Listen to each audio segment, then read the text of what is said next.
Kumusta mga ka-angler? Maligayang pagdating sa ating fishing forecast para sa isa na namang kapanapa-nabik na araw. Ako ang inyong kaibigan at kasama sa pangingisda, handang magbigay ng mga insights at tips para sa darating na araw. Ngayon, pag-uusapan natin ang kagat ng isda sa ikalima ng Pebrero, 2026 sa buong Pilipinas. Bakit espesyal ang araw na ito? Tanong ninyo. Well, mga kaibigan, ang araw na ito ay naghahanda ng isang medyo matatag na panahon na may kaunting sorpresa sa pag-uugali ng ating mga isda. Kaya wag nang magpatumpik-tumpik pa at alamin natin ang lahat ng kailangan ninyong malaman para maging matagumpay ang inyong pangingisda. Ngayon, dumako tayo sa mga paborito nating isda at kung paano natin sila huhulihin sa araw na ito. Para sa talakitok na kilala sa kanilang lakas at bilis, maging handa kayo para sa isang aktibong hamon. Dahil sa bahagyang maulap na panahon at mainit na temperatura ng tubig na umaabot sa 25 hanggang 29 na degree Celsius, ang talakitok ay posibleng aktibo sa mga gilid ng bangin, mga estruktura sa ilalim ng tubig, at sa mga bunganga ng ilog kung saan malakas ang agos. Subukan ang paggamit ng medium-heavy spinning setup na may 20 hanggang 30 libra na braided line. Para sa pain, ang mga popper or stick bait sa umaga at hapon ay epektibo. Kung mas tahimik ang kagat, subukan ang mga jigging lure na may 40 hanggang 60 gramo sa mas malalim na bahagi. Isang munting tip, hanapin ang mga ibon na sumisisid sa tubig. Malimit itong tanda ng mga maliliit na isda na hinahabol ng talakitok sa ilalim. Para naman sa lapu-lapu na mahilig magtago sa mga batuhan at kural, inaasahan na magiging maganda ang kanilang kagat, lalo na sa umaga. Dahil sa mainit na tubig, mas magiging agresibo sila sa paghahanap ng pagkain. Hanapin sila sa mga bahagi na may maraming koral, mga bato o sa mga bakawan. Gumamit ng bottom fishing setup na may matibay na leader. Ang mga sariwang hipon, pusit o maliliit na isda tulad ng dilis ay mahusay na pain. Siguraduhing malapit sa ilalim ang inyong pain dahil doon sila nagtatago. Ang aking karanasan, ang mga lapu-lapu ay mas madalas lumabas sa mga oras na bahagyang lumalamig ang tubig tulad ng madaling araw. At syempre, hindi mawawala ang galunggong dahil sa pagtatapos ng closed season sa Palawan noong Enero 31, 2026, inaasahan ang mas marami at aktibong galunggong sa mga pamilihan at sa dagat. Maaari silang matagpuan sa open waters, lalo na sa mga bahagi kung saan mayroong mga bait fish.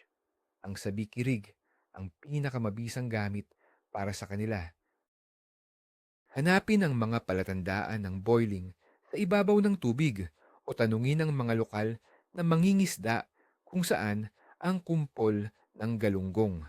Dahil sa banayad na panahon, komportable ang kanilang paglangoy at paghahanap ng pagkain.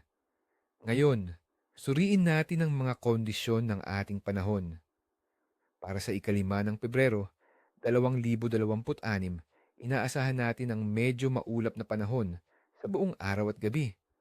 Ang temperatura ng hangin ay maglalaro sa pagitan ng 24 at 28 degrees Celsius na mayroong 79% na humidity. Mayroong 10% lamang na posibilidad ng pag-ulan kaya't magiging matatag ang panahon. Ang mga kondisyong ito ay pangkalahatang kanais-nais para sa pangingisda. Ang matatag na presyo ng atmosfera kahit walang direktang datos ay nagpapahiwatig na hindi gaanong magbabago ang pag-uugali ng isda dahil sa biglaang pagbabago sa kapaligiran. Ang hanging amihan ay karaniwang aktibo sa panahong ito nagdadala ng mas malamig na hangin, ngunit hindi inaasahang maging malakas na makakaapekto sa kagat. Ang temperatura ng tubig sa Pilipinas sa Pebrero ay napakainit, mula 25 hanggang 29 na degree Celsius sa iba't ibang lugar. Ang ganitong temperatura ay ideal para sa karamihan ng tropikal na isda, nagpapahiwatig ng mataas na antas ng aktibidad at metabolismo. Mas magiging agresibo sila sa paghahanap ng pagkain. Pagdating sa yugto ng buwan, ang ikalima ng Pebrero, 2026 ay nasa yugto ng waning gibbous na may halos 89% na iluminasyon. Ito ay ilang araw pagkatapos ng full moon. Ayon sa mga popular na paniniwala ng mga mangingisda, ang mga araw na malapit sa full moon kasama ang waning gibbous ay maaaring maging maganda ang kagat. Bagaman ang iba ay naniniwala na ang isda ay busog na pagkatapos ng full moon, ang mataas na iluminasyon ay nagbibigay pa rin ng sapat na liwanag, lalo na sa gabi, na maaaring makatulong sa nocturnal feeders. Minsan, ang kagat ay mas mahirap sa tanghali dahil sa sobrang liwanag ng buwan sa gabi, kaya subukan ng umaga o hapon. Sa pangkalahatan, ang aktibidad ng isda sa araw na ito ay inaasahan na katamtaman hanggang maganda. Ang mainit na temperatura ng tubig ay nagpapanatili sa kanila na aktibo, at ang matatag na panahon ay hindi magiging hadlang. Ang waning gibbous ay maaaring maging sanhi ng medyo pabago-bago na kagat.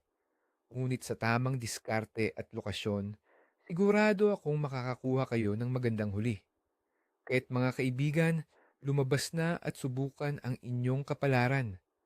Iyon ang ating forecast para sa ikalima ng Pebrero 2026. Sana ay nakatulong ang mga tips na ito. Huwag kalimutang mag-iwan ng komento kung ano ang inyong mga plano sa pangingisda, or kung mayroon kayong mga katanungan.